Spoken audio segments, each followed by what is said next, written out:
Muy buenas noches. Bienvenidos al programa especial Análisis Político. En los últimos días, varios hechos han acentuado la radicalización política del país.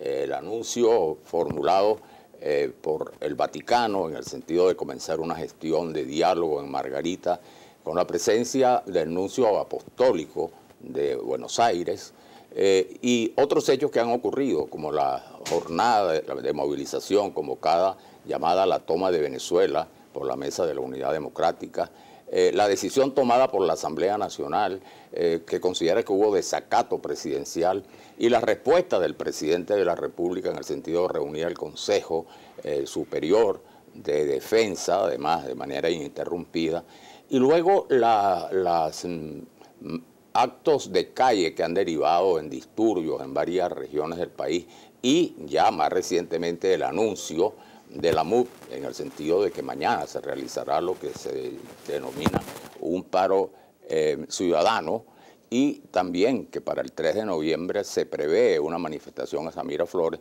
son datos que pueden complicar o complican de alguna manera esta iniciativa del diálogo. ¿Es viable el diálogo en este concepto? Tenemos, pues en el estudio nos acompañan nuestros colegas, analistas de Globovisión, Oscar Chemel y bueno, Vladimir Villegas. Germán Ferrer tiene que cumplir compromisos en el exterior. Bueno, vamos a comenzar. Y por orden de llegada, bueno, Oscar, te toca a ti, tienes el derecho de palabra. ¿Es viable el diálogo? El diálogo no solamente es viable, es necesario, es imprescindible, es irremediable.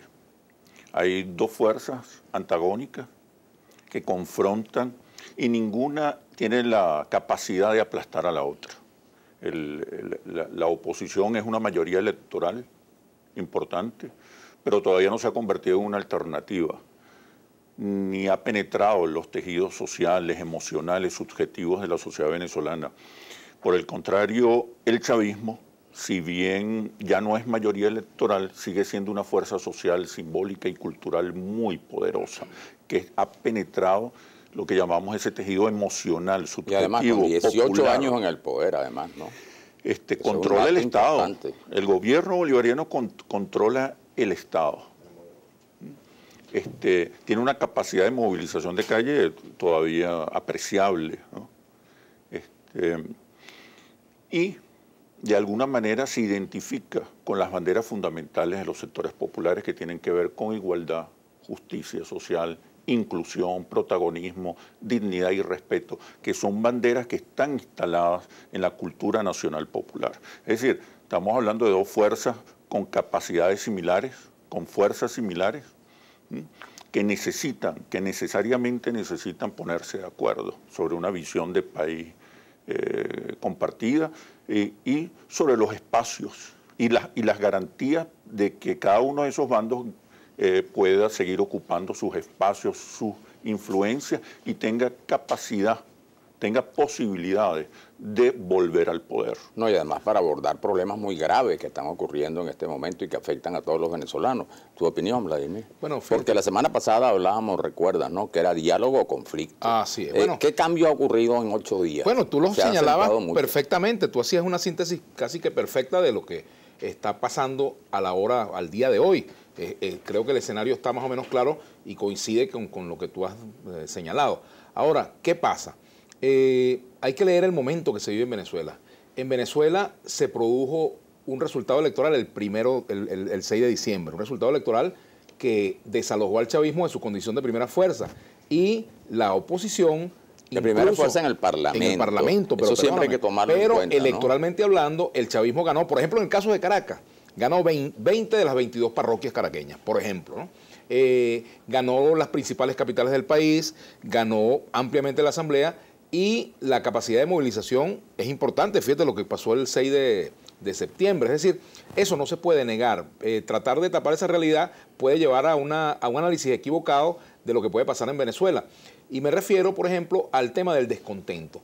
Yo diría que la principal fuerza política y social hoy en Venezuela es el descontento. Y en ese descontento militan ciudadanos que votaron por Chávez, ciudadanos que votaron por Maduro, ciudadanos que votaron y han votado por la oposición. Es decir, el descontento ha transversalizado la sociedad venezolana y eso obliga precisamente a que el diálogo tenga en cuenta el elemento político, tenga en cuenta el elemento social y fundamentalmente el elemento económico, que es un elemento que ha sido relegado por la diatriba.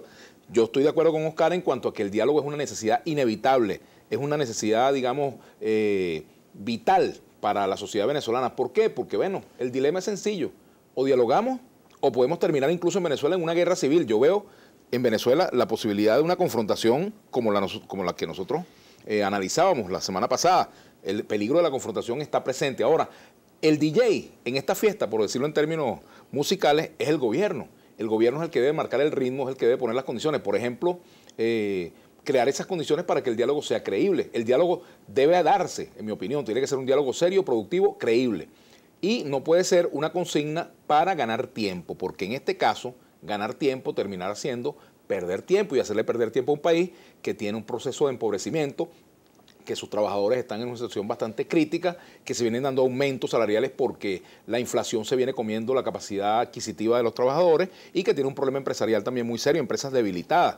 Entonces, por ejemplo, yo me pregunto, y a mí seguramente habrá quienes me digan que es que yo estoy defendiendo los intereses de los empresarios, pero yo me pregunto, por ejemplo, ¿es una señal de diálogo rodear hoy la sede de Empresas Polar, por ejemplo, y la casa de Lorenzo Mendoza, o cualquier otra empresa?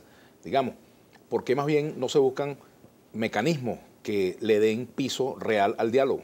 Bueno, hay una iniciativa concreta, que fue la del Vaticano, ¿no? Con fecha, con lugar, y eso de alguna manera es un punto de partida, no para llegar a acuerdos, pero sí el comienzo de conversaciones, pues de aproximaciones, como suele ocurrir en estos casos.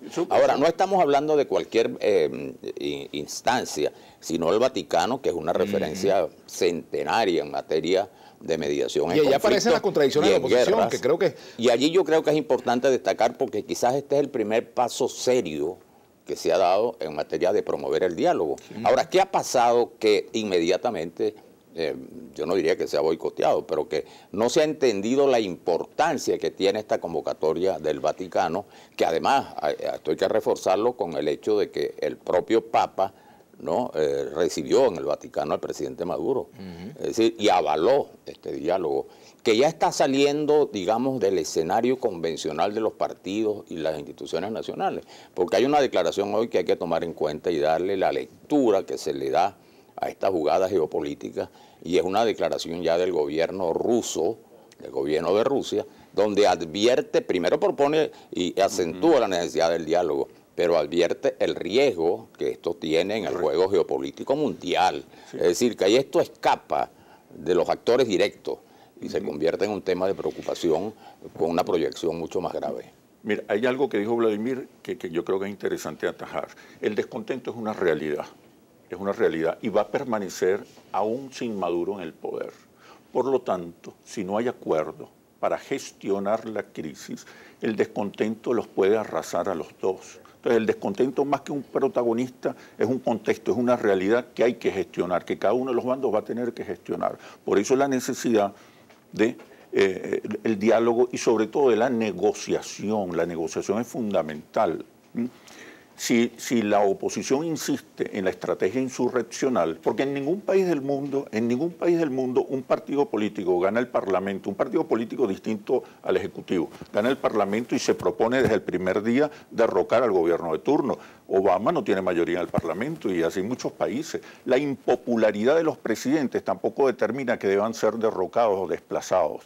En América Latina hay presidentes con niveles de impopularidad y valoración negativa de gestión muy por encima de las que tiene Maduro en la actualidad.